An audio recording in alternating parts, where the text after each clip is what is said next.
హరే కృష్ణ. అందరికీ కూడా మన భాగవతామృతం కార్యక్రమానికి స్వాగతం అండి. కార్యక్రమం హరే మొదలుపెట్టే కృష్ణ ముందు ప్రభుజీ, దండవత్ ప్రార్థనలు ప్రణామం. చేద్దాము. ఓం నమో భగవతే వాసుదేవాయ. ఓం నమో భగవతే వాసుదేవాయ. ఓం నమో భగవతే వాసుదేవాయ. నారాయణం నమస్కృత్య నరం చైవ నరోత్తమం దేవీం సరస్వతిం వ్యాసం తదో జయముదీరయేత్. శృణ్వతాం సకదా కృష్ణ పుణ్యశ్రవణ కీర్తన హృదయంతస్థో హి అభద్రాణి విధునోతి సుహృత్సతాం. నష్టప్రాయేషు అభద్రేషు నిత్యం భాగవత సేవయా భగవతి ఉత్తమ శ్లోకే భక్తిర్భవతి నైష్టకే. ఓం అజ్ఞానతిమిరాంధస్య జ్ఞానాంజనశలాకయా చక్షురున్మిళితం యేన తస్మై శ్రీగురవే నమః. శ్రీచైతన్యమనోభీష్టం స్థాపితం యేన భూతలే స్వయం రూపా కదా మహ్యం దదాతి స్వపదాంతికం.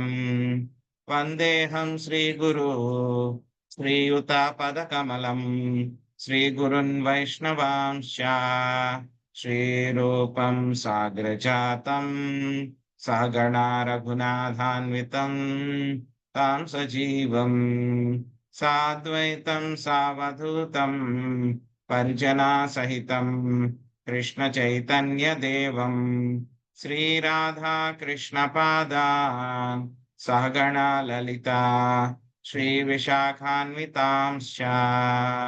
హే కృష్ణ కరుణా సింధో దీనబంధో జగత్పతే గోపేశ గోపికా కాంత రాధా కాంత నమోస్తుతే. తప్త కాంచన గౌరాంగీ రాధే వృందావనేశ్వరి వృషభానుసుతే దేవి ప్రణమామి హరిప్రియే. వాంఛాకల్పతరుభ్యశ్చ కృపా సింధుభ్య ఏవ చ పతితానాం పావనేభ్యో వైష్ణవేభ్యో నమో నమః. జయ శ్రీ కృష్ణ చైతన్య ప్రభో నిత్యానంద శ్రీ అద్వైత గదాధర శ్రీవాసాది గౌర భక్త వృంద. హరే కృష్ణ కృష్ణ కృష్ణ హరే హరే హరే రామ రామ రామ రామ హరే హరే. హరే కృష్ణ. ఈరోజు మనము శ్రీమద్ భాగవతము చతుర్థ స్కందంలో 16వ అధ్యాయము నేర్చుకోవడానికి ప్రయత్నిద్దాము. ఈ యొక్క అధ్యాయం పేరు వంది మాధవులు పృథు మహారాజును స్తుతించుట. మైత్రేయం వాచ ఇతి బ్రువాణం నృపతిం గాయకాముని చోదితాః తష్టు విస్తుష్ట మనసస్తా ద్వాగమృత సేవయా. మైత్రేయముని పలికెను. పృథు మహారాజు ఆ విధముగా పలుకగా అతని అమృతమయ వాక్కులకు గాయకులు మిగుల సంతుష్టులైరి. మునులచే ఆదేశింపబడిన వారై వారు తిరిగి ఆ రాజుని మహోన్నతముగా ప్రశంసింపసాగిరి. లక్ష్మీదేవి మాతాజీ చదవండి. హరే కృష్ణ ప్రభుజీ, దండవత్ ప్రణామాలు. హరే కృష్ణ. భాష్యము బై శ్రీల ప్రభుపాదుల వారు. ఇచ్చట మునిచోదిత అను పదమును మునులు సాధు పురుషుల నుండి ఉపదేశము లభించినట్లు సూచించుతున్నది. పృథు మహారాజు అప్పటికే కేవలము పట్టాభిషక్తుడు మాత్రమే అయ్యుండి ఇంకనూ తన దైవీ శక్తులను ప్రదర్శింపకున్నను.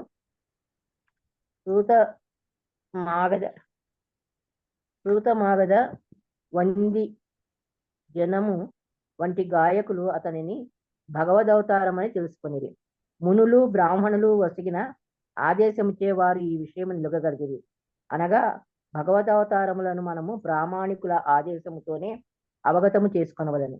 కల్పనలతో మన దేవుని మనము తయారు చేసుకొనజాలము. సరోత్తమదాస ఠాకూరు తెలిపినట్లుగా మనుజుడు సాధువు, శాస్త్రము, గురువు సాధు శాస్త్ర గురువు యొక్క ఆదేశము అనుసరించి ఆధ్యాత్మిక విషయములనన్నింటినీ పరీక్షించవలెను. సాధు మహాత్ములైన తన పూర్వీకుల ఉపదేశములను అనుసరించు వాడే గురువు. ప్రామాణిక శాస్త్రంలో పేర్కొనబడిన ఏ విషయమును కూడా ప్రామాణికుడగు గురువు పేర్కొనడు. కనుక జనసామాన్యము సాధువు, శాస్త్రము, గురువు యొక్క ఉపదేశములను తప్పక అనుసరించవలెను. శాస్త్ర వచనమునకు ప్రామాణికుడగు సాధువు లేదా గురువు వచనమునకు భేదం ఉండదు. పృథు మహారాజు భగవతవతారమని తూతమాగజుల వంటి గాయకులు మర్మముగా నెరిగి ఉన్నారు. ఆ సమయమునకు భగవద్ లక్షణములను ప్రదర్శింపని కారణమున పృథువు తన ప్రశంసను నిరాకరించినను గాయకులు అతనిని ప్రశంసించుటను మానలేదు. పైగా వాస్తవమునకు భగవదవతారమే అయినను తన భక్తులతో వ్యవహరించినప్పుడు అణుకువగను ఉత్సాహముగను ఉన్నట్టి రాజు నెడవారు మిగుల ప్రసన్నులైరి. గాయకులతో సంభాషించినప్పుడు పృథువు మందహాసము చేయుచు ప్రసన్న భావంతో నుండినని గతమున చెప్పబడిన విషయమును 4.15.21 ఈ సందర్భమున మనము గుర్తుకు తెచ్చుకొనవచ్చును. అనగా ఏ విధముగా శాంతులము అనుకోగలవారము కావచ్చునో భగవానుడు లేదా అతని అవతారము నుండి మనము నేర్వవలెను. రాజు యొక్క నడవడిక గాయకులకు ప్రియమును కలిగించెను. అందువలన వారు అతనిని ప్రశంసించుటను కొనసాగించి సాధు మునిగణము ఉపదేశించగా అతని భవిష్యత్ కర్మలను కూడా తెలియచేసిరి. హరే కృష్ణ ప్రభుజీ, ధన్యవాదములు. హరే కృష్ణ మాతాజీ, ధన్యవాదాలు. సో ఈ యొక్క అధ్యాయం పేరు వంది మాధవులు పృథు మహారాజుని స్తుతించుట. సో ఇంతకు ముందు అధ్యాయంలో ఎప్పుడైతే కనుక ఈ యొక్క వంది మాధవులు పృథు మహారాజుని ప్రశంసించడం మొదలు పెట్టారు, రకరకాలుగా ప్రశంసించడం మొదలు పెట్టారు. మొదలుపెట్టిన తర్వాత ఏమన్నారు పృథు మహారాజు, నేను ఇంకా అటువంటి లక్షణాలు ఏమీ కూడా నేను కనపరచలేదు, అటువంటి లక్షణాలు ఏవి ఇంకా నాలో లేవు, అటువంటి గొప్ప గొప్ప పనులు కూడా నేనేమీ చేయలేదు, మీరేదో ప్రశంసిస్తున్నారు. ఇంకా చెప్పాలంటే కనుక ఎవరైనా సరే, ఎవరి దగ్గరైనా సరే ఒక కెపాసిటీ లేకుండా ఎవరైనా వచ్చి వాళ్ళ దగ్గర నువ్వు అంత చేయగలవు ఇంత చేయగలవు అని చెప్తే కనుక అది ప్రశంసించడం కాదు కదా, వాళ్ళని వెటకారంగా తక్కువ చేసి మాట్లాడినట్టు అవుతుంది. సో ఇంకా నాలో అటువంటి లక్షణాలు గాని గొప్ప గొప్ప విషయాలు గాని ఏమీ బయటపడలేదు, కాబట్టి మీరు ఈ విధంగా నన్ను ప్రశంసించవద్దు అని చెప్పేసి ఏం చెప్పారు, పృథు మహారాజు యొక్క వంది మాధవులందరికీ కూడా చెప్పారు. అది మనము ఇంతకు ముందు అధ్యాయంలో మనము నిన్న తెలుసుకున్నాం అన్నమాట. ఎప్పుడైతే కనుక ఈ విధంగా పృథు మహారాజ్ చెప్పారో అక్కడ ఉన్నటువంటి వాళ్ళు ఎవరైతే కనుక పొగుడుతున్నారో వాళ్ళందరికీ కూడా ఇంకా ఆనందం కలిగిందనమాట. ఆనందము కలిగిందనమాట. ఎందుకు అంటే కనుక మామూలుగా అయితే కనుక మనం ఏం చేస్తాం, ఎవరైనా వచ్చి మనల్ని మీరు అలా చేశారు ఇలా చేశారు గొప్పగా చెప్తున్నారు అంటే ఓహో అని చెప్పి మనం ఏం చేస్తాము, ఇంకా చెప్పండి ఇంకా చెప్పండి ఇంకా బాగా చెప్పండి అని అంటాం అనమాట. సో కానీ ఏమన్నారు అక్కడ పృథు మహారాజు, దయచేసి నన్ను పొగడవద్దు, ఆ విధంగా నేనేమి గొప్ప గొప్ప పనులు ఏమీ చేయలేదు కాబట్టి పొగడవద్దు అన్నారు. సో దాన్ని బట్టి ఏమర్థం అవుతుంది అక్కడ ఉన్నటువంటి వాళ్ళకి, ఈయనలో ఇంత మంచి గొప్ప లక్షణాలు ఉన్నా సరే ఆయన ఆ విధంగా పొగిడించుకోవడానికి ఇష్టపడట్లేదు అంటే ఎంత ఉన్నతమైనటువంటి వ్యక్తిత్వము. ఇంకా అక్కడ ఉండేటువంటి ప్రజలకు గాని అక్కడ ఉండేటువంటి మిగతా వాళ్ళు ఎవరికి కూడాను పృథు మహారాజు గురించి ఇంక పూర్తిగా ఏమీ తెలియదు. ఎందుకంటే కనుక ఆయన అవతరించారు, అవతరించిన తర్వాత అందరూ వచ్చి అభిషిక్తం చేశారు, రాజు అయ్యారు. రాజు కింద ఇంకా ప్రజల కోసం ఆయన ఏమి డెసిషన్ తీసుకోవడం గాని ప్రజల బాగోగులు చూడడం గాని ఇంకేం మొదలు పెట్టలేదు. జస్ట్ ఇప్పుడే ఆయన పట్టాభిషేకం అయ్యింది అంతే ఆయనకి. సో ఆయన గురించి ఇంకా చెప్పాలంటే కనుక ప్రజలకు కూడా పెద్దగా ఏమీ తెలీదు. కానీ అక్కడ ఉన్నటువంటి సాధువులు మహాపురుషులు ఎవరైతే ఉన్నారో, దేవతలు ఎవరైతే ఉన్నారో వాళ్ళందరూ కూడా వచ్చి వాళ్ళందరూ కూడా చెప్తున్నారు ఈయన భగవదవతారం అని చెప్పారు కాబట్టి వాళ్ళు కూడా దాన్ని అంగీకరించారు. సో వాళ్ళకి మొట్టమొదట వచ్చినటువంటి రుజువు ప్రూఫ్ ఏమొచ్చింది, ఎప్పుడైతే గనక వీళ్ళు వంది మాధవులు ఆయన పొగడ్డానికి ప్రయత్నిస్తే గనక ఆయన నిరాకరించారనమాట. ఆ యొక్క పొగడ్తల్ని ఆ యొక్క ప్రశంసల్ని తీసుకోవడానికి అని చెప్పేసి. సో వాళ్ళకి చాలా ఆనందం వేసింది అనమాట. సో జనరల్‌గా ఎవరైనా అయితే గనుక ఇంకా పొగడండి అని అంటారు. కానీ ఈయన వద్దంటున్నారు. అంటే ఎంత గొప్ప వ్యక్తిత్వమో. కాబట్టి ఈయన్ని ఖచ్చితంగా పొగడాల్సిందే అని చెప్పి వాళ్ళు డిసైడ్ అయ్యారు. ఒక రకంగా. ఇంకో రకంగా ఏం చెప్పారంటే గనక అక్కడ ఉండేటువంటి బ్రాహ్మణులు, ఋషులు ఎవరైతే ఉన్నారో వాళ్ళందరూ కూడా ఏం లేదు. ఆయన అలాగే అంటారు. మీరు పొగడండి. ఆయన చాలా భగవద్ అవతారం. ఆయన గొప్ప వ్యక్తి. ఇంకా ముందు ముందు చాలా గొప్ప గొప్ప పనులన్నీ కూడా చేయబోతున్నారు. ఎందుకంటే గనక ఋషులకి, మునులకి వాళ్ళకి భవిష్యత్తు కూడా తెలుస్తుంది కాబట్టి అదే విధంగా బ్రహ్మ, మిత్ర దేవతలందరూ కూడా వచ్చి ఏం చేశారు? ఆయన పట్టాభిషేకానికి రకరకాలైనటువంటి కానుకలన్నీ కూడా ఇచ్చారు. కని విని ఎరుగని రీతిలో అన్నమాట. ఆ కానుకలన్నీ ఏంటి అని చెప్పి చాలా చూసాం మనం అందరం కూడా. బ్రహ్మదేవుడు వచ్చి స్వయంగా ఆయన యొక్క కాళ్ళు, చేతులు అన్నీ కూడా పరీక్షించి ఈయన భగవదవతారం అని డిక్లేర్ చేశారు. సో, ఆ విషయం మహర్షులందరికీ కూడా తెలుసు. కాబట్టి వాళ్ళేమంటున్నారు?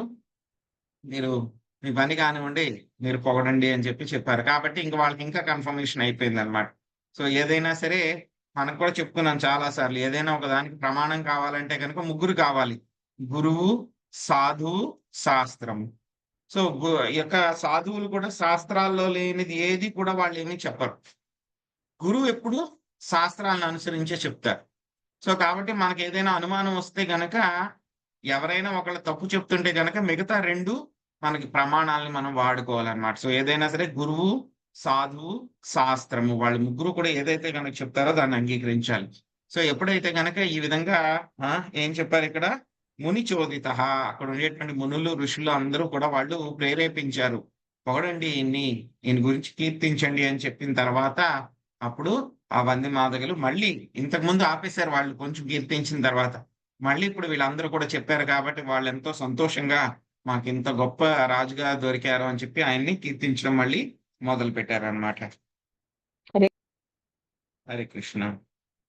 నాలం వయంతే మహిమానువర్ణనే యో దేవవర్యోవతతార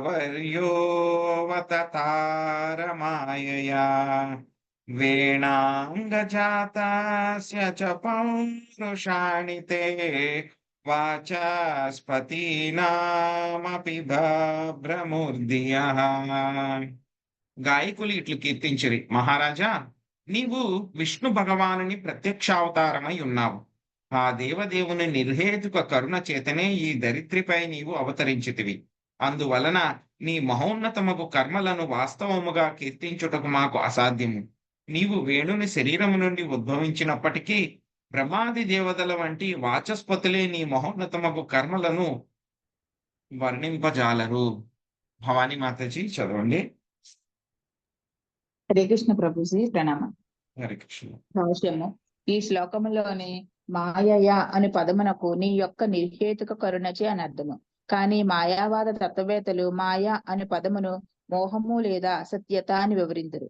అయినను మాయ అనే పదమునకు నిర్హేతుక కరుణను మరి ఒక అర్థము కలదు. యోగమాయ, మహామాయ అనుచు మాయ 2 రకములుగా ఉండును. మహామాయ యోగమాయ యొక్క విస్తారం కాగా ఆ రెండును దేవదేవుని ఆంతరింగిక శక్తి యొక్క విభిన్న ప్రదర్శనలై ఉన్నవి. భగవద్గీత యందు తెలుపబడినట్లు ఆంతరింగిక శక్తి ఆత్మ మాయ ద్వారానే భగవానుడు అవతరించుచుండును. కనుక బాహ్య శక్తిచే భౌతిక శక్తి వసగబడిన దేహముననే భగవంతుడు అవతరించునని తెలిపడి మాయావాద వివరణను మనము త్రోసిపుచ్చవలెను. భగవానుడు మరియు అతని అవతారము పూర్తిగా స్వతంత్రమైన వారు. ఆంతరింగిక శక్తి చేవారు ఎచ్చోటనైనను అవతరించగలరు. వేణుని మృత శరీరం నుండి జన్మించినప్పటికీ పృథు మహారాజు ఆంతరింగిక శక్తిచే భగవదవతారమే అయ్యున్నాడు. భగవానుడు ఏ వంశముందైనను జన్మింపగలడు. కొన్ని మార్లు అతడు మత్స్యావతారముగా అవతరించును, కొన్ని మార్లు వరాహవతారముగా అవతరించును. ఈ విధముగా భగవానుడు తన ఆంతరింగిక శక్తిచే ఎచ్చోటనైనను అవతరించుటకు పూర్తిగా స్వతంత్రుడై ఉన్నాడు. అనంత కాలము వర్ణించినప్పటికీ అనంతుడు అనంత ముఖములు కలిగిన భగవదవతారము భగవన్ మహిమల వర్ణని పూర్తి చేయజాలడని చెప్పబడినది. అయినచో బ్రహ్మరుద్రాది దేవతలను గూర్చి వేరుగా చెప్పనేలా శివుడు, బ్రహ్మ వంటి దేవతలతోనూ శ్రీకృష్ణ భగవానుడు సర్వదా పూజనీయుడని సువివరించి సుతం చెప్పబడినది. అట్టి దేవతలకే భగవన్ మహిమలను వర్ణించుటకు చాలినంత భాషా జ్ఞానం లేనిచో ఇతరులను గూర్చి పలుకున్నది ఏమున్నది? అందువలనే సూత మాగధుల వంటి గాయకులకు పృథు మహారాజును గూర్చి పలుకుట పూర్తిగా సాధ్యపడలేదు. ఉత్తమ శ్లోకముల ద్వారా భగవానుని కీర్తించుటచే మనుజుడు పవిత్రుడు కాగలడు. చాలినంతగా భగవానుని కీర్తించుట అసాధ్యమైనను మనము మనము పవిత్రులను కావించుకున్నట్టుకు ఆ విధముగా యత్నించుట మన ధర్మము. బ్రహ్మరుద్రాది దేవతలే భగవాను చాలినంతగా కీర్తించలేరు కనుక మనము కీర్తించుట వ్యర్థమని దానిని నిలిపివేయాలని తలచరాదు. పైగా భక్త ప్రహ్లాదుడు తెలిపినట్లు ప్రతి ఒక్కరూ తమ సత్యానుసారము భగవత్కీర్తనము కావింపవలను. మనము శ్రద్ధ కలవారమైనచో యుక్తముగా స్తుతింపగల బుద్ధిని భగవానుడే వసగగలడు. హరే కృష్ణ ప్రభుజీ. Thank you Prabhuji. Hare Krishna Mataji. So ఇక్కడ వీళ్ళు వంది మాతలు ముందుగా ఆయన్ని ప్రశంసిస్తున్నారు అన్నమాట. ఏమని చెప్తున్నారు? ముందు మొట్టమొదటిగా ఆయన యొక్క అట్రిబ్యూట్ ఏమిటి? మీరు విష్ణు భగవానుడి యొక్క ప్రత్యక్ష అవతారమై ఉన్నారు. రెండవది, ఈ యొక్క ధరిత్రి మీద ఆ దేవదేవుని యొక్క నిర్హేతుక కరుణతోటి మీరు అవతరించారు. సో 2 విషయాలు చెప్పారు. మూడో విషయం ఏం చెప్తున్నారు? మీ యొక్క గొప్పతనం గురించి కీర్తించడం అనేటువంటిది మా వల్ల కాదు. ముందే చెప్పేస్తున్నారు వాడు. ఎందుకంటే కనుక ఆయన మళ్ళీ వేణువు శరీరం నుంచి, ఆయన చనిపోయినటువంటి శరీరం నుంచి ఆవిర్భవించినా సరే బ్రహ్మదేవుడు వంటి గొప్ప దేవతలు కూడా ఆయన యొక్క కర్మలను వర్ణింపజాలరు. సో మొట్టమొదటి విషయం ఏం చెప్పారు? మీరు భగవంతుడి యొక్క అవతారము అని చెప్పారు. తర్వాత ఏం చెప్పారు? మీ భగవంతుడు ఆ దేవదేవుడి యొక్క నిర్హేతుకము అంటే కనుక కాజ్లెస్ అన్నమాట. ఏమి కారణం లేకుండానే ఆయన ఏం చేశారు? ఈ యొక్క వరాన్ని ధరిత్రి పైన ఉన్నటువంటి వాళ్ళకి వరాన్ని ఇచ్చి మీరు అవతరింప చేసేలా చేశారు. మూడవది, మేం మిమ్మల్ని కీర్తించలేము. మీ యొక్క గొప్పతనాన్ని, కర్మల్ని కూడా మేం కీర్తించలేము. ఏదో వేణువు శరీరం నుంచి, చనిపోయిన శరీరం నుంచి మీరు రావడం జరిగిందేమో కానీ మీ యొక్క గొప్పతనం కీర్తించాలి అని అంటే కనుక బ్రహ్మాది దేవతలకు కూడా కాదు అని చెప్తున్నారన్నమాట. సో ఇక్కడ అవతారం గురించి వచ్చినప్పుడు ప్రభుపాద గారు ఎప్పుడు కూడా చెప్తారన్నమాట. ఎందుకంటే మాయావాదులు ఏమంటారు? ఆయన శరీరం ఎప్పుడు కూడా, దేవదేవుని యొక్క శరీరం ఎప్పుడు కూడా భౌతికము, ఆ యొక్క శరీరం మనలాంటి శరీరమే అని చెప్పి వాళ్ళు చెప్తారు. కాబట్టి ప్రభుపాద గారు ఎప్పుడు అవతారం గురించి డిస్క్రిప్షన్ వచ్చినా చెప్తారనమాట.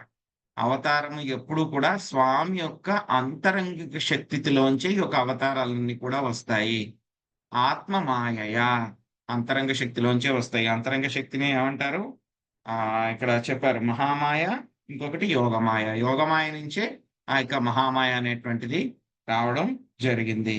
స్వామి ఏంటంటే కనుక ఎప్పుడు కావాలన్నా సరే, ఏ రూపంలో అయినా సరే అంతరంగ శక్తి ద్వారా ఆయన వస్తారు. మత్స్య, కూర్మ, వరాహ, నృసింహ, వామన, ఏ రూపాలు కావాలంటే ఆ రూపాలు తీసుకుంటారు. కానీ ఆ రూపం తీసుకుని వచ్చారు, వరాహ రూపం తీసుకుని వచ్చారు కదా, అది భౌతికపరమైనటువంటి సూకరం లాంటిది అని మనం అనుకోకూడదు అనమాట. సో అవన్నీ కూడా స్వామి యొక్క అంతరంగ శక్తి యొక్క లీలలు. అదేవిధంగా వీళ్ళు ఏం చెప్తున్నారు? పృథు మహారాజుని కూడా, మీరు కూడా స్వామి యొక్క అంతరంగ శక్తి ద్వారానే మీరు కూడా వచ్చారు, మీ యొక్క శరీరం కూడా ఆధ్యాత్మికమే అని చెప్పేసి వాళ్ళు చెప్తున్నారు అన్నమాట. ఇంకా ఏం చెప్తున్నారు? స్వామి యొక్క లీలలు, గొప్పతనము, కర్మల గురించి వర్ణించడానికి అనంత దేవుడు సృష్టి ప్రారంభం నుంచి తన యొక్క కొన్ని వేల తలలతోటి కీర్తిస్తూనే ఉన్నాడు ఆయన. ఆ యొక్క కీర్తన ఇంకా పూర్తి కాలేదు. ఆయన కీర్తిస్తూనే ఉన్నాడు. స్వామి యొక్క గొప్పతనము, కర్మలు అవన్నీ కూడా పెరుగుతూనే ఉన్నాయి. అలాంటిది అనంత దేవుడే పూర్తి చేయలేకపోయారంటే కనుక బ్రహ్మాది దేవతలు కూడా వాళ్ళు ఏం చేయగలరు? ఇంకా బ్రహ్మాది దేవతలు కూడా చేయలేకపోతే గనక మీ యొక్క గొప్పతనం గురించి మేమేమి కీర్తించగలము? కానీ ఏంటంటే కనుక ఏదో ఉడతా భక్తిలాగా మాకు కుదిరినంత మేము మిమ్మల్ని కీర్తించడానికి ప్రయత్నిస్తాము అని చెప్పి వాళ్ళు ఇండైరెక్ట్ గా చెప్తున్నారన్నమాట. హరే కృష్ణ ప్రభుజీ, ఒక మాట మధ్యలో అడిగాను అనుకోవద్దు. అనంత దేవుడు అనంత అన్నారు, ప్రార్థించారు. ఆయన ఎవరు? అనంత శేషుడా? అవునండి, అనంత శేషుడు ఆయన. ఆయనకి ఎక్కువ తలకాయలు ఉంటాయి కదా, ప్రార్థించారనే. అవునండి. సరే ప్రభుజీ, హరే కృష్ణ. సో స్వామిని ఎప్పుడు కూడా చాలా సెలెక్టెడ్ వెర్సెస్ అన్నమాట, చాలా ఉత్తమమైనటువంటి పదాలతోటి, శ్లోకాలతోటి కూడా మనం ఎప్పుడు కూడా కీర్తించాలి. సో స్వామి గురించి ఎవరు కూడా పూర్తిగా కీర్తించలేరు, ఆయన గురించి ఎవరు కూడా చెప్పలేరు అని చెప్పేసి మనము ఆయన కీర్తించడం మానకూడదు అన్నమాట. ఎందుకు మనం కీర్తించాలి అని అంటే కనుక ఆయన గొప్పవాడు, ఆయన గురించి మనం కీర్తించలేము, ఆయన గురించి మనకు తెలిసేది చాలా తక్కువ. కానీ మనం ఎందుకు కీర్తించాలి అంటే కనుక ఆ విధంగా కీర్తన చేయడం ద్వారా మనము ప్యూరిఫై అవుతాము కాబట్టి, మన యొక్క భక్తి పెరుగుతుంది కాబట్టి, మనం ఎంతవరకు అయితే కనుక చేయగలుగుతామో అంతవరకు మనము స్వామిని కీర్తించడానికి ప్రయత్నించాలి. మన యొక్క మేధస్సు, మన యొక్క శక్తి ఎంతవరకు మనకి అనుకూలిస్తాయో, మన తెలివితేటలు ఎంతైతే ఉన్నాయో అంతవరకు కూడా మనము స్వామిని కీర్తించడానికి ప్రయత్నించాలి. సో తర్వాత ఇంకా వాళ్ళు ఏమి ఆయన్ని కీర్తిస్తూ ఉన్నారనేటువంటిది చూద్దాం. అదాప్యుదార శ్రవస మృదోర్హరే కళావతారస్య కదామృతాదృత యథోపదేశం మునిభిః ప్రచోదిత శ్లాఘ్యాని కర్మాణి వయం వితన్మహి. మేము నిన్ను చాలినంతగా కీర్తింపజాలకున్నను, నీ కర్మలను కీర్తించుటలో రుచిని కలిగి ఉన్నాము. ప్రామాణికులకు మునులు విద్వాంసముల ఉపదేశములను అనుసరించి నిన్ను కీర్తించుటకు మేము యత్నించదము. అయినను మేమేది పలికినను అది అనర్హము, అల్పము మాత్రమే కాగలదు. ఓ రాజా, నీవు సాక్షాత్తుగా భగవతావతారమైనందున నీ కర్మలు ఉదారములు, సదా శ్లాఘనీయములు అయి ఉన్నవి. సునీత హరిభగమాత చదవండి. హరే కృష్ణ ప్రభుజీ, దండవత్ ప్రణామాలు.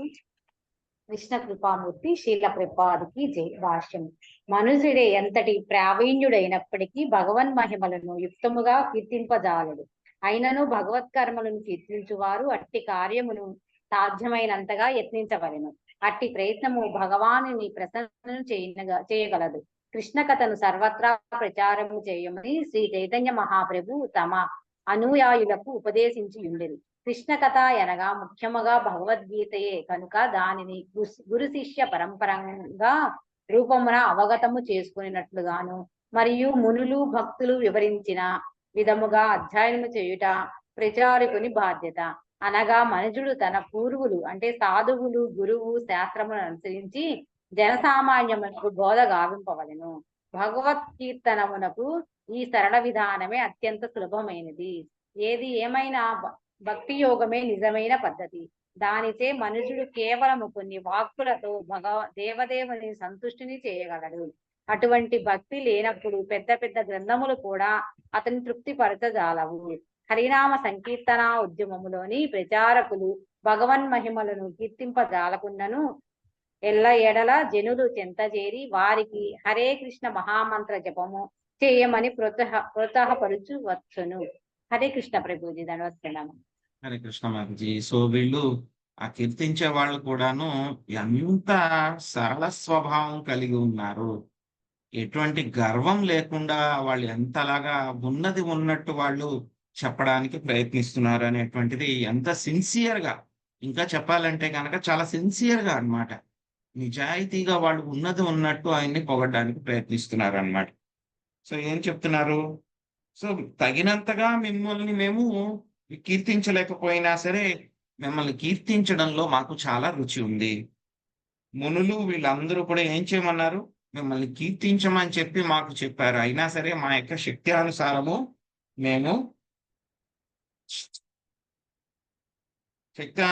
మేము కీర్తించడానికి ప్రయత్నిస్తాము. అలాగని చెప్పి మేము ఏదో బలవంతంగా కీర్తిస్తున్నాము అని చెప్పి మీరు అనుకోవద్దు. మేము ఏది కీర్తించినా సరే అదేమీ తక్కువ కూడంది కూడా ఏమీ కాదు. సో కాబట్టి మీరు భగవంతుని యొక్క అవతారం కాబట్టి మీ యొక్క కర్మలన్నీ కూడా చాలా గొప్పగాను, అదే విధంగా పొగడాల్సిన విధంగాను మీ యొక్క కర్మలు ఉంటాయి అని చెప్పి వాళ్ళు చెప్తున్నారన్నమాట. సో ఇప్పుడే మనం చెప్పుకున్నాం కదండి, మనకి ఎంతైతే కనుక శక్తి ఉందో అంతవరకు కూడా మనం భగవంతుణ్ణి ఆ విధంగా కీర్తించడానికి ప్రయత్నించాలి. కీర్తించడము అని అంటే కనుక మనకు తెలియదు కదండి, మరి కీర్తన అంటే కనుక మనకు తెలిసిన కీర్తన ఏంటంటే కనుక భగవద్గీత, శ్రీమద్ భాగవతాన్ని అందరికీ చెప్పడం అన్నమాట. అది కూడా మనకి ఎంతవరకు అయితే కనుక వస్తుందో అంతవరకు కూడా చెప్పడానికి ప్రయత్నించాలి. చైతన్య మహాప్రభు అదే చెప్పారు మనకి, యారే దేఖే తారే కహ కృష్ణ ఉపదేశ్. ఎక్కడికి వెళ్ళినా ఎవరికి కలిసినా సరే ఏం చెప్పమంటున్నారు? కృష్ణుడి యొక్క ఉపదేశాన్ని చెప్పండి అని చెప్పేసి చైతన్య మహాప్రభువులు చెప్పారన్నమాట. సో మనకు ఆయన గొప్పగా కీర్తించడం కూడా మనకి రాదు అని అనుకుంటే కనుక ఒకవేళ ఏం చేయాలి? కనీసం అందరినీ కూడా హరే కృష్ణ మహామంత్రం చెప్పించండి అని చెప్పి మనము వాళ్ళని ఎంకరేజ్ చేయొచ్చు అన్నమాట. ఏష ధర్మాభృతాం శ్రేష్ఠో లోకం ధర్మేను వర్తయన్ గోప్తా చ ధర్మ సేతూనాం శాస్తా తత్పరిపనిందనా. ఈ పృథు మహారాజు ధర్మ పరిపాలకులలో శ్రేష్ఠతముడు కాగలడు. ఎల్లరను ఇతడు ధర్మ పాలనలో నిలుపుటయే కాక ధర్మమును పరిరక్షించగలడు. అధర్మ వర్తనులను నాస్తికులను ఇతడు గొప్పగా దండించగలడు. శ్రీదేవి మాతాజీ చదవండి. హరే కృష్ణ ప్రభుజీ, దండవత్ ప్రణామాలు. భాష్యం. రాజు లేదా ప్రభుత్వాధినేత యొక్క ధర్మము, బాధ్యత ఈ శ్లోకము చక్కగా వివరింపబడినది. ప్రజలు ఖచ్చితముగా ధార్మిక జీవనమును గడుపుచున్నట్లు చూచుట ప్రభుత్వాధినేత కర్తవ్యము. దాన ప్రవృత్తి కలవారిని శిక్షించుటలో అతడు కఠినముగాను ప్రవర్తించవలెను. అనగా నాస్తిక లేదా దైవరహిత ప్రభుత్వమును రాజు గాని ప్రభుత్వాధినేత గాని ఎన్నడూనూ సమర్థించరాదు. ఉత్తమ పాలకునకు అదియే పరీక్ష. కానీ మతరహిత ప్రభుత్వము పేరిట రాజు లేదా ప్రభుత్వాధినేత ఉదాసీనముగా వ్యవహరించి ప్రజలను అన్ని రకములైన అధర్మ కార్యములలోనికి అనుమతించుట సాధారణముగా జరుగుచున్నది. అటువంటి రాజ్యములలో జనులు ఎంత ఆర్థికాభివృద్ధిని వడిసినప్పటికీ సులభముగా నుండజాలరు. అయినను ఈ కలియుగంలో పుణ్యాత్ములైన రాజులే ఉండరు. వారికి బదులు చోరులు, దుర్మార్గులే ప్రభుత్వాధినేతలుగా ఎన్నుకోబడుదురు. కానీ ధర్మము, భగవద్భక్తి లేకుండా జనులు ఎట్లు సుఖించగలరు? వంచకులు తమ ఇంద్రియభోగార్థమై ప్రజల నుండి పన్నులు వసూలు చేయుచుందురు. భవిష్యత్తులో జనులు ఎంతగా పీడింపబడుదురనగా వారి ఇంటిని, దేశాన్ని వదిలి అరణ్యములోనికి తలదాచుకొందురు. ఈ విషయము శ్రీమద్ భాగవతమునందులో తెలుపబడినది. అయినను ఈ కలియుగంలో ప్రజాస్వామ్య ప్రభుత్వమును భక్తులు చేజిక్కించుకొనవచ్చును. అది చేయగలిగినచో ప్రజలందరినీ అమిత సుఖవంతులను చేయవచ్చును. హరే కృష్ణ ప్రభుజీ, ధన్యవాదాలు. హరే కృష్ణ మాతాజీ. సో ప్రభుపాదుల వారు చెప్తున్నారు అన్నమాట. ఈయన ఏం చేస్తారు, ఫ్యూచర్ లో ఎటువంటి గొప్ప పనులు చేస్తారు ఈయన అనేది ఈ శ్లోకంలో మనకు చెప్పారనమాట. ఏం చెప్తున్నారు? ధర్మ పరిపాలకుల్లో ఈయన శ్రేష్ఠుడు అవుతారు. ప్రజలందరినీ కూడా ధర్మాన్ని పాటించడానికి ఆయన చక్కగా చూస్తారు. అందరినీ కూడా ధర్మ మార్గంలో నడిపేలాగా ఆయన చేస్తారు. తర్వాత ఏం చెప్తున్నారు? ధర్మాన్ని కూడా ఈయన రక్షిస్తారు. ఎవరైతే కనుక ధర్మాన్ని పాటించిన వాళ్ళు ఉంటారో, నాస్తికులు ఎవరైతే ఉంటారో వాళ్ళందరినీ కూడా ఈయన దండిస్తారు అని చెప్పి ఆయన చేసేటువంటి ఫ్యూచర్ లో చేసేటువంటి గొప్ప పనులన్నింటినీ కూడా వాళ్ళు చెప్పడం జరిగింది అన్నమాట. సో నిజంగా ఒక రాజు, దేశాధినేత యొక్క ముఖ్యమైనటువంటి పని ఏంటంటే కనుక ప్రజలందరూ కూడా చక్కగా ఆ యొక్క వర్ణాశ్రమ పద్ధతి ప్రకారం వాళ్ళు ధర్మ మార్గంలో వాళ్ళు ఉండాలన్నమాట. ఉండేలాగా వాళ్ళు నడిచేలాగా చేయగలగాలన్నమాట. సో కానీ ప్రస్తుతమైనటువంటి ప్రభుత్వాలు ఏముంటాయి మనకి రాసేస్తున్నారు, సెక్యులర్ అని ఒక పదం పెట్టేస్తున్నారు అన్నమాట. అంటే ప్రభుత్వానికి మతం లేదు, దేశానికి ఏ అధికారమైనటువంటి అన్ని పెట్టుకుంటారు మనకి. దేశానికి అధికార పక్షి, అధికార జంతువు, నేషనల్ బర్డ్. సో దేశానికి ఒక జంతువు, దేశానికి ఒక క్రీడ, దేశానికి ఒక పక్షి, ఇవన్నీ కూడా ఉంటాయి. దేశానికి ఒక జెండా, అన్ని ఉంటాయి. కానీ దేశానికి మతం లేదు, దేశానికి ధర్మం లేదు. ఎవరు ఏదైనా పాటించవచ్చు, ఏం పాటించకపోయినా సరే పర్వాలేదు, మేము పట్టించుకోం, మాకు సంబంధం లేదు. ఎవరు ఎలా కావాలంటే కనుక అలా ఉండొచ్చు. దీనికి ఒక పదం చాలా గొప్పగా తగిలించేస్తారనమాట. ఏంటది? సెక్యులర్ అని చెప్పి తగిలించేసి మాకు సంబంధం లేదు అని చెప్పేసి ఎవరైనా సరే ఆ యొక్క వేరే ధర్మాలది కూడా వాళ్ళు ఇబ్బంది పెడుతున్నా వాళ్ళు ఏం పట్టించుకోరు అనమాట. సో కలియుగంలో ఈ విధంగా ఉంటుందన్నమాట. యాక్చువల్గా మనకి శ్రీమద్ భాగవతంలో 12వ స్కందంలో కలియుగంలో మనకి ఫ్యూచర్ లో ఏం జరగబోతుంది అని చెప్పేసి ప్రిడిక్షన్ చెప్తారనమాట సుఖదేవ్ గోస్వామి. సో అందులో ఏం చెప్తారంటే కనుక కలియుగం ఎంత ఘోరంగా తయారవుతుందంటే కనుక అందరూ కూడా దొంగలే ఏమవుతారు, ప్రభుత్వ అధికారులు అవుతారనమాట. దోపిడీదారులు దొంగలే అన్నమాట. ఎంతటి పన్నులు వేస్తారు అని అంటే కనుక సామాన్యమైనటువంటి ప్రజలు వాళ్ళు తట్టుకోలేక మాకు ఇల్లు వద్దు, ఈ బిజినెస్లు వద్దు, ఈ ఫ్యామిలీలు కూడా వద్దు అని అన్ని వదిలేసి అడవుల్లోకి వెళ్ళిపోతారు. అందరినీ వదిలేసి అడవుల్లోకి వెళ్ళిపోతారన్నమాట. సో ఆ విధంగా తయారవుతుందన్నమాట. సో దానికి కొంచెం ట్రైలర్ మనం ఆల్రెడీ ఆఫ్ఘనిస్తాన్‌లో చూస్తున్నాం అన్నమాట. సో అక్కడ అలాగే వాళ్ళు మళ్ళీ వచ్చినప్పుడు ఏమైంది, ఆ టెర్రరిస్టులు అందరూ కూడా వచ్చినప్పుడు అందరూ కూడా అలాగే ఇల్లు అన్ని కూడా వదిలేసి పారిపోయారు అందరూ కూడా. అందరూ కూడా ఎయిర్‌పోర్ట్‌కి వెళ్ళిపోయారు. ఎయిర్‌పోర్ట్‌కి వెళ్ళి టికెట్ లేకపోయినా సరే రన్నింగ్ ఫ్లైట్‌ని ఎక్కడానికి విమానాల మీద, విమానం యొక్క రెక్కల మీద, ఆ విండ్‌షీల్డ్ మీద అన్నీ కూడా పట్టుకొని కొంతమంది చనిపోయారు. ప్రజలు అంతలాగా పారిపోతారన్నమాట. వాళ్ళు పెట్టేటువంటి టార్చర్ తట్టుకోలేక, పాలకులు పెట్టేటువంటి టార్చర్ తట్టుకోలేక. సో కలియుగంలో ఫ్యూచర్‌లో అది జరగబోతుందన్నమాట. సో కాబట్టి ఏం చేయాలి, మనం కుదిరినంతగా వెంటనే ఇక్కడి నుంచి పారిపోవాలి. ఆ చివరి సమయం వరకు మనము ఇక్కడ ఉండకూడదు. ఇప్పుడు ఏంటంటే గనక చెప్పాలంటే గనక కలి సంధ్య అంటే గనక ద్వాపరయుగము, కలియుగము రెండిటిని కలిసినటువంటి సమయం అన్నమాట ఇది. 5000 సంవత్సరాల్లో ఉన్నాం మనం ఇప్పుడు. ఇంకా కొన్ని సంవత్సరాలు ఉంటుంది. దాన్ని ఏమంటారు, కలి సంధ్య అంటారన్నమాట. ఎలా అయితే గనక రాత్రి అవ్వడానికి, పగలు పూర్తవ్వడానికి మధ్యలో సమయం ఉంటుంది కదా 2, అలాంటి సమయం అన్నమాట ఇది. సో ఈ సమయంలోనే మనకి ఇంత ఘోరంగా ఉందంటే గనక ఇంక ఫ్యూచర్‌లో ఎలా ఉంటుందో మనము చెప్పుకోకర్లేదన్నమాట. సో కాబట్టి ఇక్కడి నుంచి పారిపోవాలి గబగబా. ఏష వై లోకపాలానాం బిభర్త్యైకస్తనౌ తనూ కాలే కాలే యథా భాగం లోకయోరుభయోర్హితం. ఈ రాజు మున్ముందు ఒంటరిగానే తన దేహమున జీవులందరినీ పోషించగలడు. ఆయా లోక కార్యములను చేయుటకై వివిధ దేవతా రూపములలో ప్రకటమై ఇతడు జీవులను ప్రసన్నులను కావింపగలడు. జనులు యజ్ఞము చేయనట్లుగా కావించి ఉన్నత లోకములను పోషించు ఇతడు తగినంత వర్షమును కురియునట్లుగా చేసి కాలక్రమమున ధరిత్రిని పోషించగలడు. నాగం సునీత మాతాజీ మీరు మొదటి పారాగ్రాఫ్ చదవండి. తర్వాత రాధమ్మ మాతాజీ మీరు రెండో పారాగ్రాఫ్ చదవండి. ఇది హరే కృష్ణ ప్రభుజీ దండవత్ ప్రణం.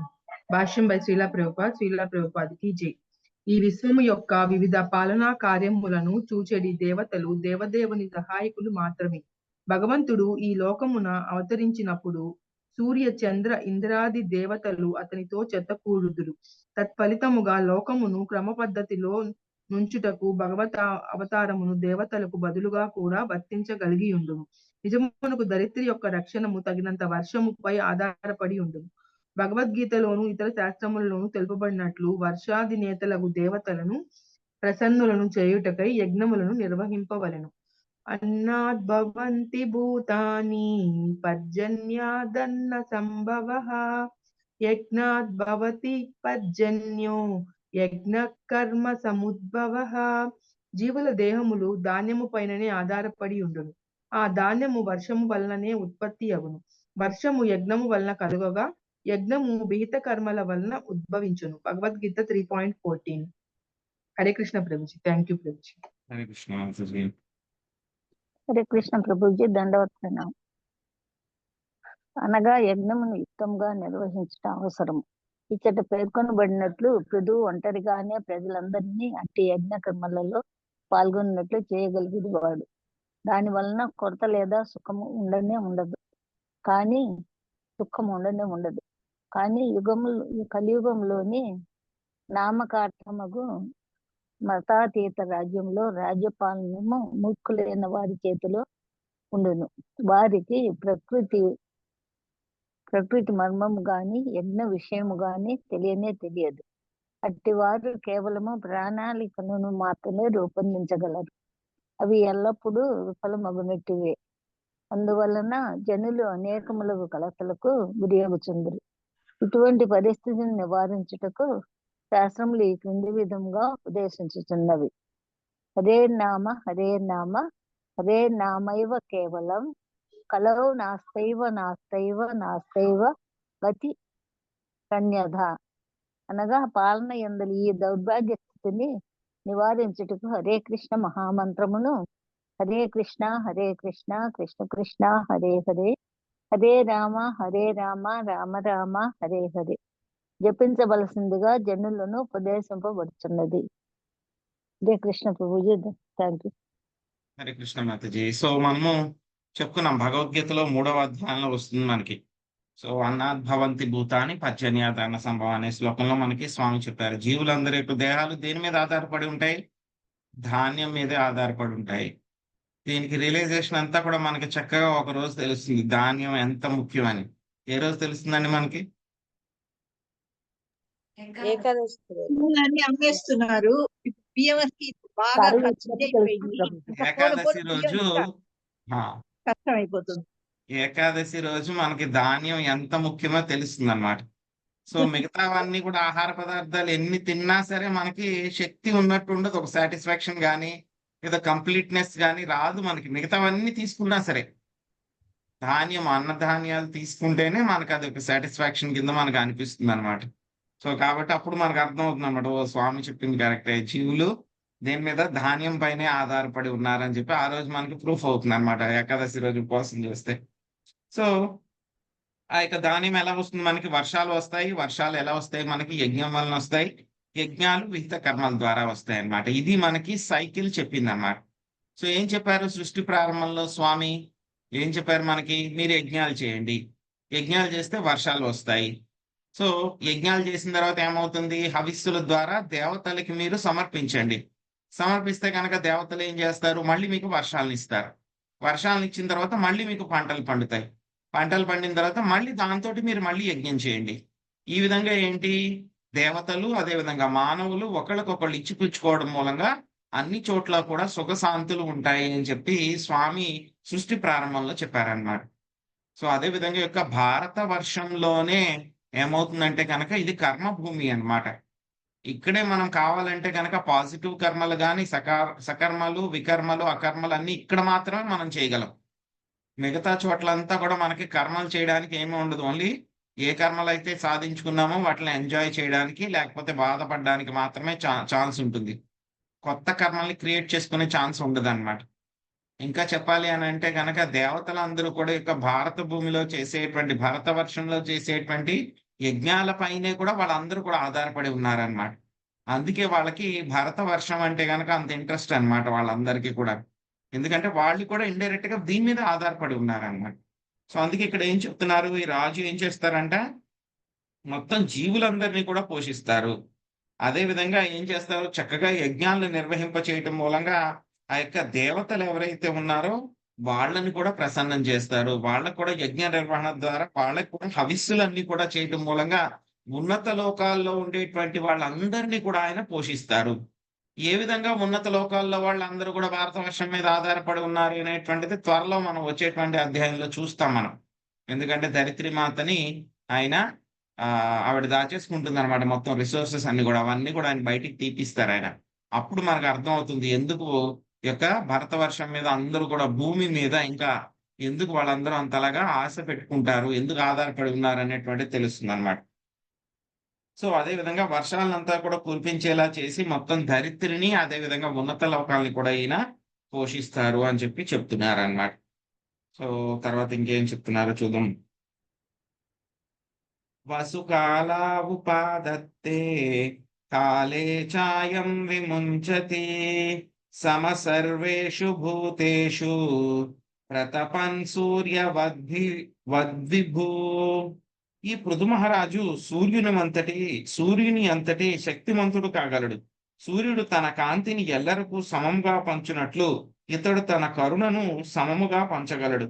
అదే విధంగా సూర్యుడు 8 మాసముల కాలము నీరు ఎగిరిపోవునట్లు చేసి వర్షాకాలమున దాన్ని సమృద్ధిగా తిరిగి ఇచ్చినట్లు ఇతడు ప్రజల నుండి పన్నులు వసూలు చేసి అవసరమైనప్పుడు ఆ సంపత్తును తిరిగి వసగును. శశికళ మాతాజీ మీరు మొదటి పారాగ్రాఫ్ చదవండి. శాంతకుమారి మాతాజీ 2వ పారాగ్రాఫ్ చదవండి. హరే కృష్ణ ప్రభుజీ ప్రణామాలు. హరే కృష్ణ. వాక్యం బై జయశ్రీల ప్రపాదుల వారికి జై. పన్నులను గ్రహించు విధానము ఈ శ్లోకంలో చక్కగా వివరింపబడినది. పన్నులు పుచ్చుకుంటే అన్నది నామమాత్ర మగు పాలనాధికారుల ఇంద్రియ భోగమునకు కాదు. కరువు వరదల వంటి అత్యవసర పరిస్థితుల యందు పన్నుల సొమ్మును ప్రజలకు పంచవలసి ఉండును. ఆ ధర్మం ఏనాడును ప్రభుత్వంలో పనిచేయు వారికి పెద్ద మొత్తంలో జీతములు ఇతర ఖర్చులకు ఇచ్చడి సొమ్ము రూపంలో పంచరాదు. కానీ కలియుగంలో ప్రజల పరిస్థితి ఎంత ఘోరంగా ఉన్నదనగా వారి నుండి అనేక రూపములలో పన్నులు గ్రహించబడి ఆ సొమ్ము పాలనాధికారుల సౌకర్యములకే ఖర్చు చేయబడుచున్నది. హరే కృష్ణ ప్రభుజీ, ధన్యవాదాలు. హరే కృష్ణ. మా పేపర్ తిరగబడిపోయింది ప్రభుజీ. 6వ శ్లోకం మాతాజీ 2వ పారాగ్రాఫ్ చదవండి. హరే కృష్ణ.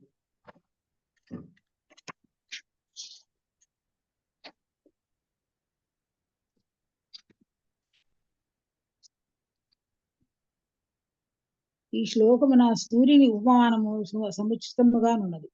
సూర్యుడు భూమికి అనేక కోట్ల మైళ్ళ దూరంలో ఉన్నాడు. అతడు నిజముగా భూమిని తాకుకున్నను సముద్రం నుండి నీటిని గిల్చు వర్షాకాలము దానిని తిరిగి ఇచ్చి సారవంతం చేయుచును. ఆదర్శుడైన రాజు ప్రభువు ఈ కార్యక్రమం సర్వత్రా పల్లెలు మొదలుకొని దేశమంతా సూర్యుడితో సమానంగా నిర్వహించగలడు. హరే కృష్ణ ప్రభుజీ. హరే కృష్ణ మాతాజీ. సో మనకి చెప్తారన్నమాట ఇప్పుడు ఉన్నటువంటి ఒక 6వ శ్లోకం నుంచి 14వ శ్లోకం దాకా ఒక సరైనటువంటి రాజు ఏ విధంగా రాజ్యం చేయాలి, ఆ రాజ్యంలో ఉండేటువంటి వ్యవహారాలని ఏ విధంగా చక్కపరచాలి, ఏ విధంగా చక్కబెట్టాలి, ఒక రాజు అనేటువంటి వాడు ఏ విధంగా రాజ్యాన్ని పరిపాలించాలి అనేటువంటి విషయాలన్నీ కూడా మనకి ఈ యొక్క 6వ శ్లోకం నుంచి 14వ శ్లోకాలకు వస్తాయన్నమాట.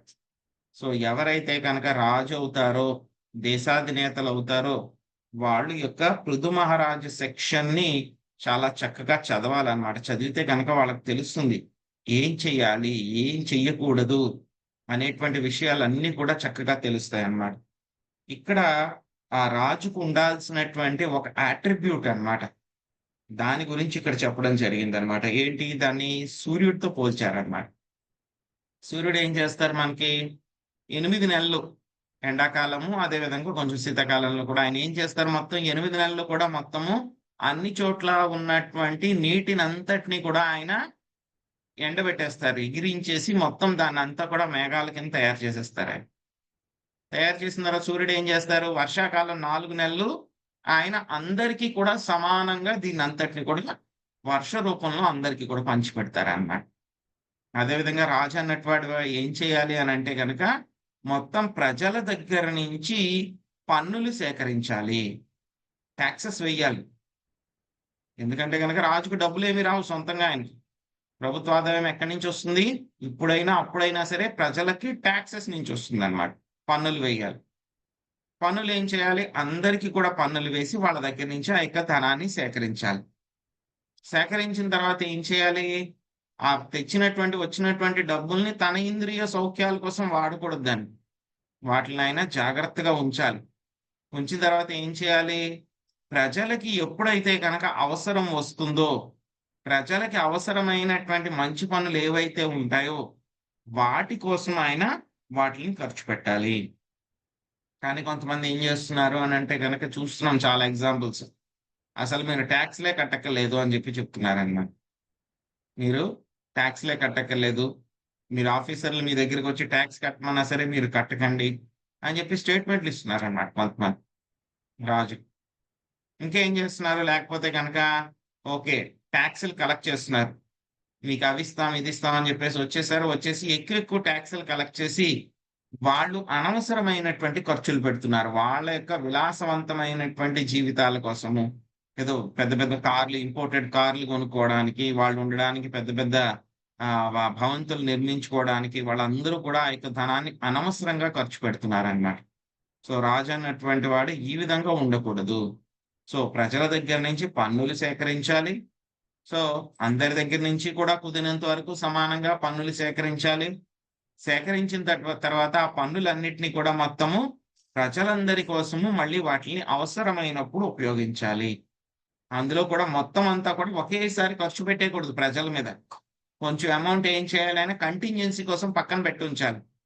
అవి ఎప్పుడైనా సరే రాజ్యంలో కరువు కాటకాలు కానీ, వరదలు కానీ, లేకపోతే భూకంపాలు కానీ ఇలాంటివి ఏమైనా వచ్చినాయి అనుకోండి, అటువంటి సమయంలో ఆ డబ్బులు ఏవైతే కనుక రిజర్వ్ లో పెట్టారో వాటిని ప్రజల కోసం ఖర్చు పెట్టాలి.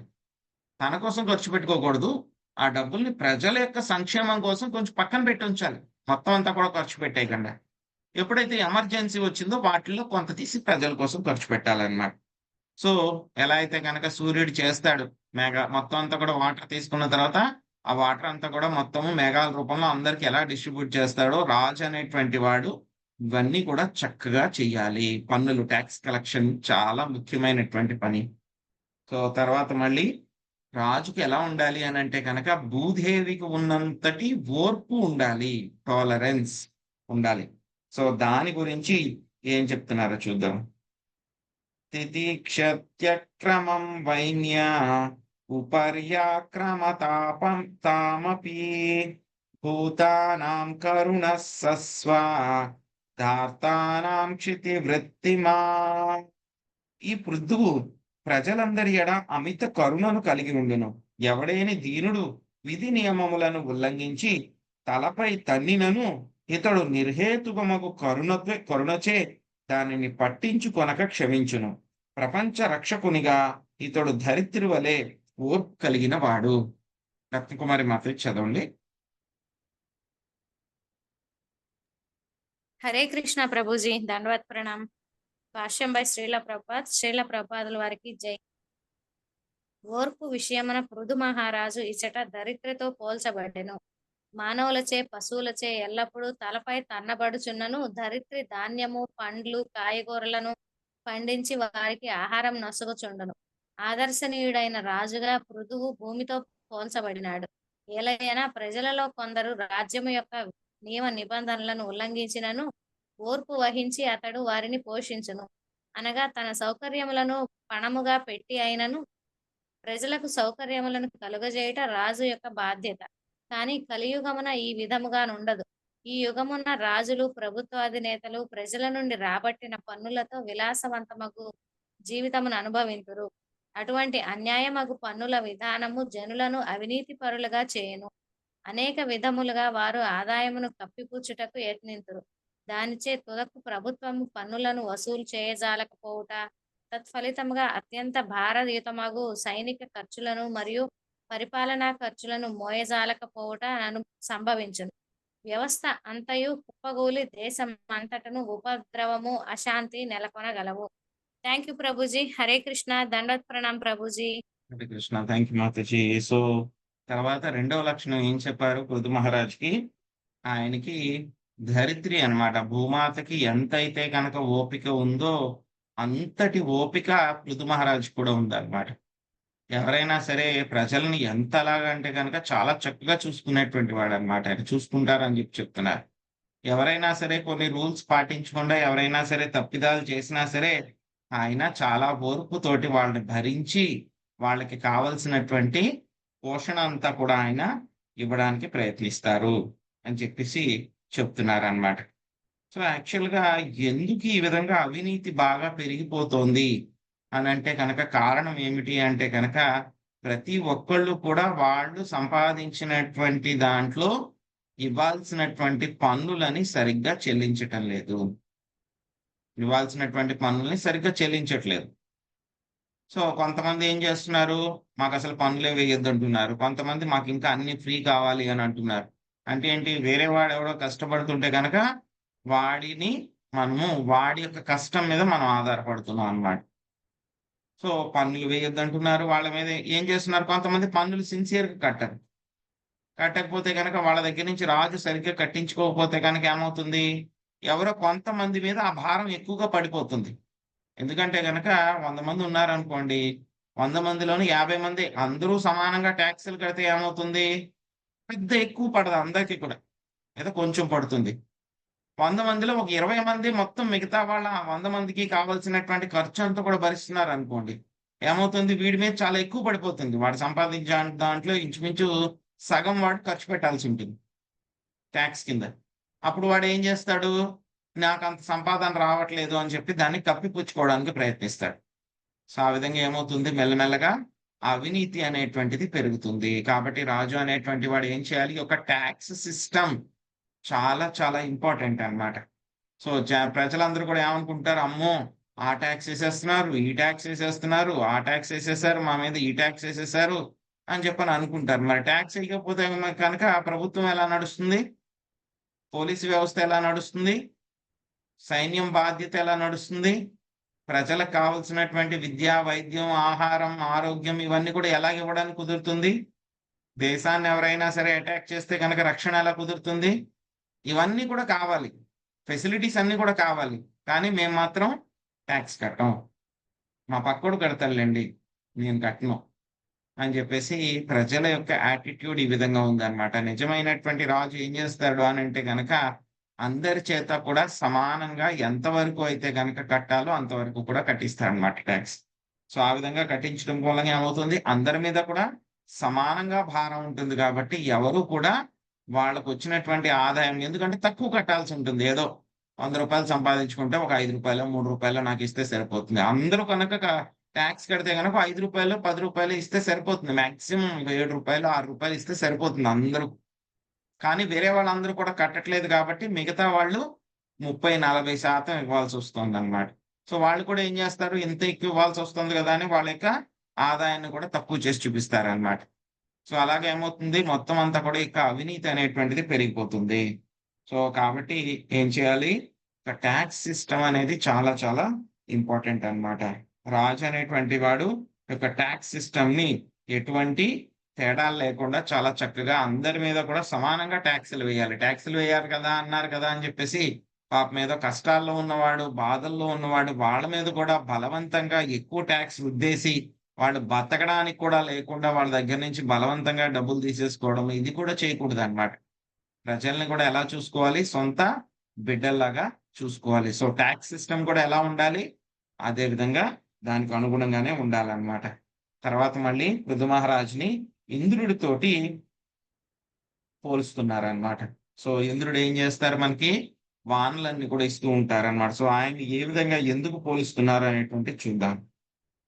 దేవే వర్షత్యయో యసౌ దేవో నరదేవ వపుర్హి కృచ్చ ప్రాణా ప్రజాహిష్య రక్షిష్యత్యజ్ఞసేంద్రవత్. వర్షములు కురియక జలాభావముచే జనులు గొప్ప ప్రమాదమునకు గురి అయినప్పుడు ఈ దేవుడు స్వర్గరాజుకు ఇంద్రుని వలె వర్షమును కురిపించగలడు. ఆ విధముగా ఇతడు ప్రజలను క్షామము నుండి సులభముగా రక్షించగలడు. ఎస్ విజయలక్ష్మి మాతజీ మీరు చదవండి. హరే కృష్ణ ప్రభు, దండవత్ ప్రణామం. భాష్యముపై శ్రీల ప్రభుపాదుల వారికి జై. పృథు మహారాజు సూర్యునితోనూ ఇంద్రునితోనూ చక్కగా పోల్చబడినాడు. ధరిత్రయందు ఇతర లోకములందు వర్షమును కురిపించు బాధ్యత స్వర్గరాజుకు ఇంద్రునిది.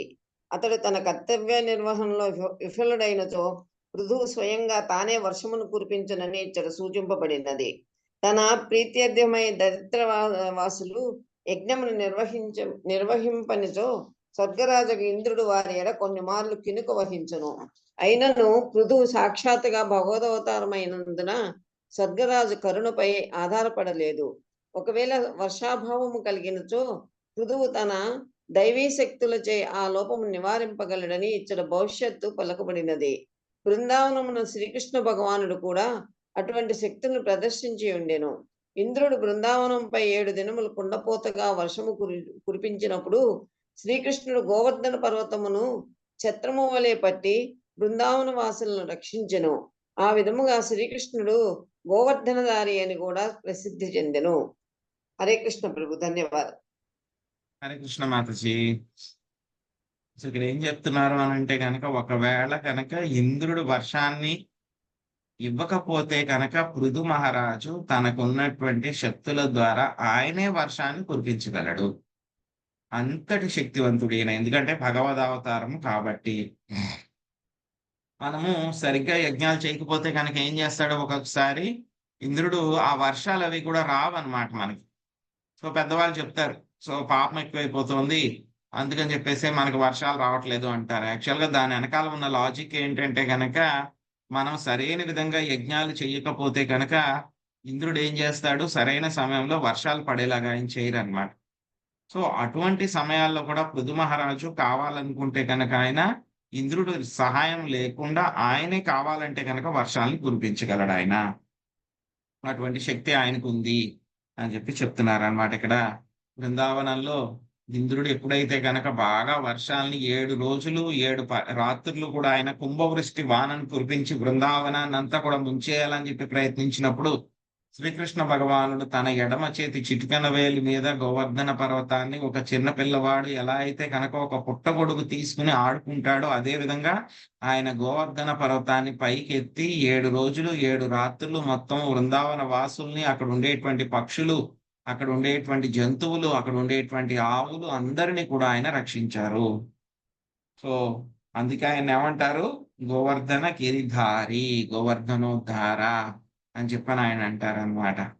సో అదే విధంగా కావాలనుకుంటే కనుక పృథు మహారాజు కూడా ఆయన సొంతంగానే వర్షాన్ని కురిపించగలరు అని చెప్పి చెప్తున్నారు. ఆప్యాయత్యసౌ లోకం వదనామృతమూర్తినా సానురాగావలోకేన విశదస్మిత చారుణా. ఈ పృథు మహారాజు అనురాగపూర్వకముకు చూక్కులతోనూ ప్రజల ఎడ అమితానురాగమును కలిగిన దరహాసపూర్ణమగు చంద్ర వదనముతోనూ ఎల్లరి శాంతిని వృద్ధి చేయగలడు.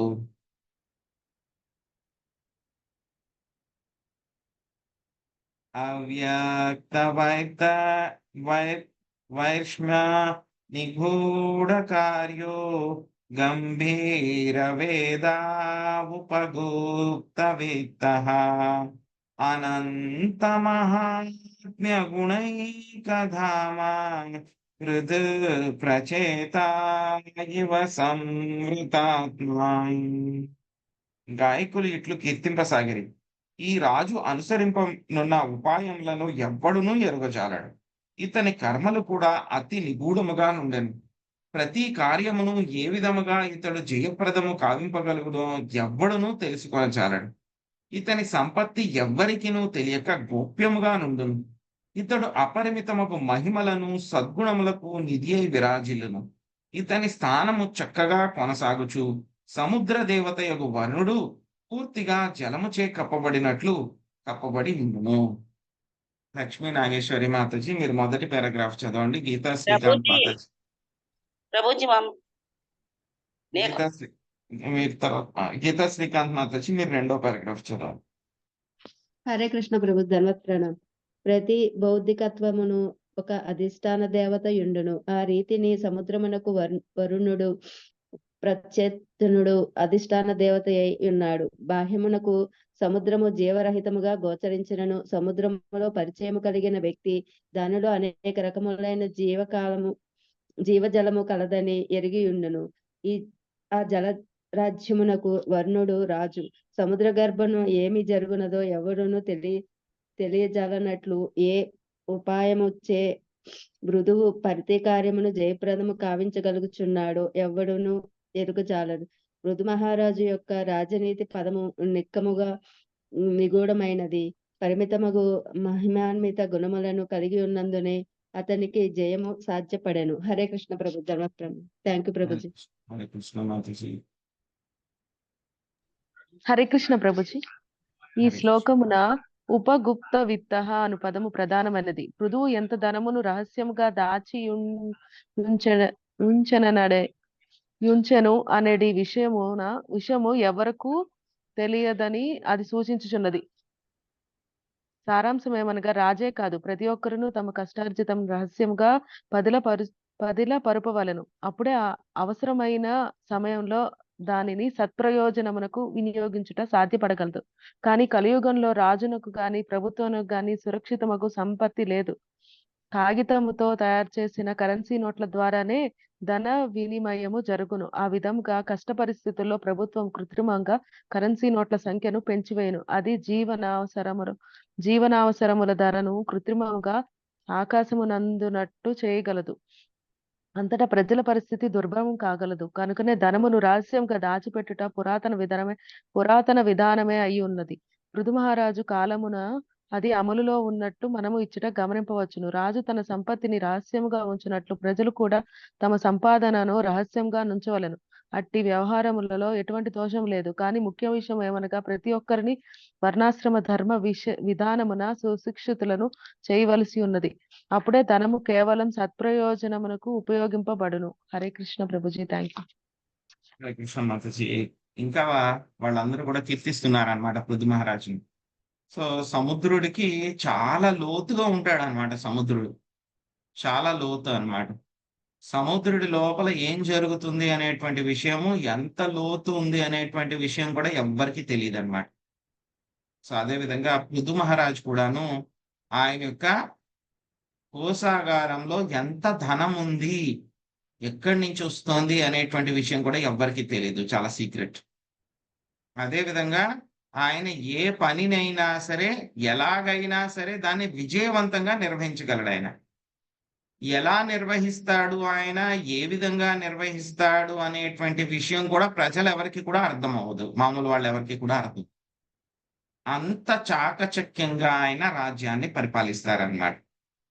అంత చాకచక్యంగా ఆయన ఆ పనులన్నీ కూడా చేస్తారన్నమాట. ప్రతి పని కూడా ఏ విధంగా సక్సెస్ చేస్తున్నాడు అనేది చాలా మిస్టరీ అన్నమాట. అసలు ఆయన యాక్షన్స్ ఏం జరుగుతాయి, ఏం చెయ్యబోతున్నాడు అనేటువంటి విషయాలు ప్రత్యర్థులకు కూడా అర్థం కావు.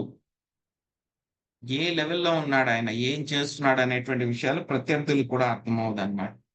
అదేవిధంగా మనం కూడా ఏం చేయాలి అని అంటే కనుక చెప్తున్నారు శ్రీల ప్రభుపాదుల వారు, మన యొక్క సంపద కూడా ఎంత ఉంది, ధనం ఎంత ఉంది అని చెప్పేసి మనం కూడా ఎవరికి కూడా రివీల్ చేయకూడదు, బయటికి చెప్పకూడదు. ధనాన్ని ఎవరైతే కనుక గృహస్థులు ఉంటారో వాళ్ళు మాత్రమే ధనాన్ని దాచుకోవాలి. బ్రహ్మచారులకు కానీ, వానప్రస్థులకు కానీ, సన్యాసులకు కానీ ధనాన్ని కానీ వేరే మరే విషయాన్ని కూడా వాళ్ళు దాచుకోకూడదు. కేవలం ధనాన్ని దాచేటువంటిది ఆ యొక్క ఎవరికి ఇచ్చారు అర్హత, ఓన్లీ గృహస్థులకు మాత్రమే ఇచ్చారు. గృహస్థులు కూడా ఏం చేయాలి, వాళ్ళకు వచ్చినటువంటి సంపాదనలో మొత్తం అంతా కూడా ఖర్చు పెట్టేసుకోకుండా ఎంతో కొంత వాళ్ళు దాచిపెట్టుకోవాలి. ఎప్పుడైనా సరే ఎమర్జెన్సీ ఏమైనా వస్తే కనుక అటువంటి సమయంలో వాడుకోవడానికి దాన్ని వాడుకోవాలన్నమాట, వాడుకోవడానికి ఉంచుకోవాలన్నమాట. మొత్తం అంతా కూడా ఖర్చు పెట్టేసుకోకూడదు, మొత్తం అంతా కూడా బయటికి చెప్పుకోకూడదు. అదే విధంగా మన యొక్క ఖర్చు కన్నా కూడా ఎక్కువ మనము సంపాదన కంటే కూడా ఖర్చు ఎక్కువ పెట్టుకోకూడదు అన్నమాట. సో ఇవన్నీ కూడా అదే విధంగా చూడండి, మన వాళ్ళు ఇప్పుడు ఏం చేస్తున్నారు,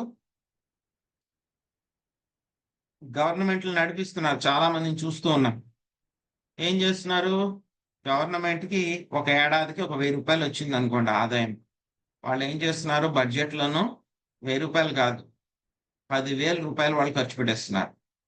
అందులో 9,000 రూపాయల్లో ఒక 2,000 రూపాయలు 3,000 రూపాయలు ప్రజలకు అవి ఇవి ఫ్రీ అని చెప్పి ఇచ్చేసి మిగతా అంతా కూడా అప్పులు తీసుకొచ్చేసి ప్రభుత్వం మీద దాని అంతా కూడా వాళ్ళు ఇష్టం వచ్చినట్లు వాళ్ళు వాడేసి ఇష్టం వచ్చినట్లు ఖర్చు పెట్టేసి వాళ్ళు ఏం చేస్తున్నారు, ఎందుకంటే 5 సంవత్సరాలు ఉండేది కదా, ఏం చేస్తున్నారు, మొత్తం వాళ్ళు వెళ్ళేసరికి వేరే వాళ్ళు వచ్చేసరికి ఖజానా మొత్తం ఖాళీ చేసి మొత్తం అప్పుల పుట్ట తయారు చేసి వేరే వాళ్ళకి ఇచ్చి వెళ్ళిపోతున్నారు. ఇది ప్రస్తుతం మనకు ఉన్నటువంటి పాలకులు చేసేటువంటి పనులు అన్నమాట. సో కాబట్టి చాలా జాగ్రత్తగా ఎవరు ఏం చేస్తున్నారో అని చెప్పి చాలా అలర్ట్ గా చూసుకోవాలి ప్రజలందరూ కూడా. సో ఈ విషయాలన్నీ కూడా ఎలాగ రాజ్యం చేయాలనేటువంటి విషయాలన్నీ కూడా మనకి ఒక శ్లోకాల్లో చాలా చక్కగా చెప్తున్నారు అన్నమాట. సో ఇంకా చాలా పృథు మహారాజు యొక్క లక్షణాలు, ఆయనకి యాక్టివిటీస్, ఏ విధంగా దేవతలతోటి పొగుడుతున్నారు అనేటువంటివి ఇంకా కంటిన్యూ చేస్తారు. మనం అవి రేపు తెలుసుకుందామండి మనం. హరే కృష్ణ. ఎవరికైనా ఏమైనా ప్రశ్నలు ఉన్నాయి?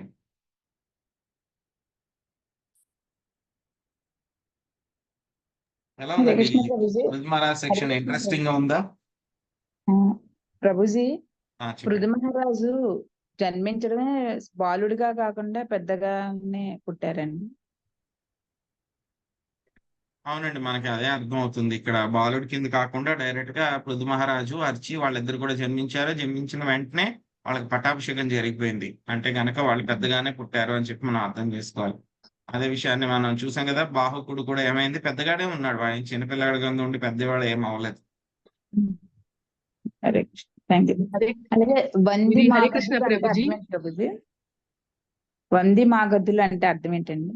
వంది మాతగలు అని అంటే కనుక ఇది వరకు రాజుగారి దగ్గర ఆయన ఏ పని చేసినా సరే ఆయన హరే కృష్ణ వెనకాల ప్రభు. పొగడ్డానికి, రాజుగారు ఇది వరకు ఏ పనులు చేసినా సరే ఆయన పొగడ్డానికి కొంతమంది ఉంటారన్నమాట. సో మనం కృష్ణ భగవానుడు కోసం కూడా మనకు ఒక అధ్యాయం వచ్చింది కదా, ద్వారకాలో ఎంటర్ అవుతారు అని అన్నప్పుడు అక్కడ ఎవరైతే కనుక అక్కడ కూడా కృష్ణుడి యాక్టివిటీస్ ని పొగడడానికి కొంతమంది ఉంటారన్నమాట. వాళ్ళు ఏమంటారు, ప్రొఫెషనల్ రిసైటర్స్ అంటారు అన్నమాట. అంటే చాలా వాళ్ళు చక్కగా సంస్కృతము అంతా కూడా వాళ్ళకి చాలా బాగా వస్తుంది అనమాట, పదాలన్నీ కూడా బాగా వస్తాయి అన్నమాట. అటువంటి వాళ్ళు ఏం చేస్తారు, రాజుగారు వెనకాల ఉండి ఆయన ఎప్పుడు కూడా ఏ పని చేసినా సరే పొగుడుతూ ఉంటారు అన్నమాట. సో అటువంటి వాళ్ళని వంది మాదగులు అంటారు. హరే హరే కృష్ణ ప్రభుజీ. ఇక్కడ ఇక్కడ వాళ్ళు ఆయన పృథు మహారాజ్ చేయకుండానే ముందే పొగుడుతున్నారా ప్రభుజీ, వీళ్ళు చేసిన తర్వాత అంటున్నారా? వీళ్ళందరూ కూడా ముందే అది, ఎందుకంటే గనక అక్కడ మునులందరూ కూడా ఉన్నారు కదా, వాళ్ళు చెప్పారనమాట, ఈయన ఇటువంటి గొప్ప గొప్ప పనులు చేస్తాడు ఈయన అని చెప్పి చెప్పబట్టి, అందుకే చెప్పారు కదా మనకి ముని చోదిత అని చెప్పారు. ఎందుకంటే లేకపోతే వాళ్ళకి ఎలా తెలుస్తుంది? ఆ మునులు ఋషులు అందరూ కూడా చెప్పారు, ఎందుకంటే వాళ్ళకి భవిష్యత్తు తెలుస్తుంది కాబట్టి, ఈయన ఇటువంటి గొప్ప గొప్ప పనులు చేస్తారు కాబట్టి ఆ విధంగా కీర్తించమని చెప్పారు కాబట్టి వాళ్ళు కీర్తించారు అనమాట చేయక ముందే. ఓకే ప్రభు, అవన్నీ థ్యాంక్ కూడా యూ. మనం చూస్తాం ఇక్కడ, ఏవైతే కనుక ఈ వంది మాతకులు చెప్తారో అవన్నీ కూడా ఆయన చేసి చూపిస్తాడు ఆయన.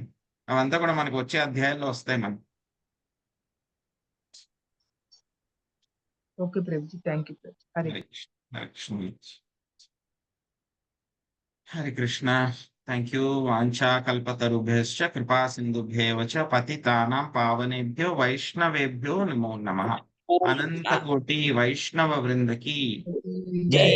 శ్రీల ప్రభుపాదికి జై. నితాయ్ గౌర్ ప్రేమానందే. హరి హరి హరి బోల్. బోల్. హరే కృష్ణ. హరే కృష్ణ ప్రభుజీ దండ ప్రణామాలు.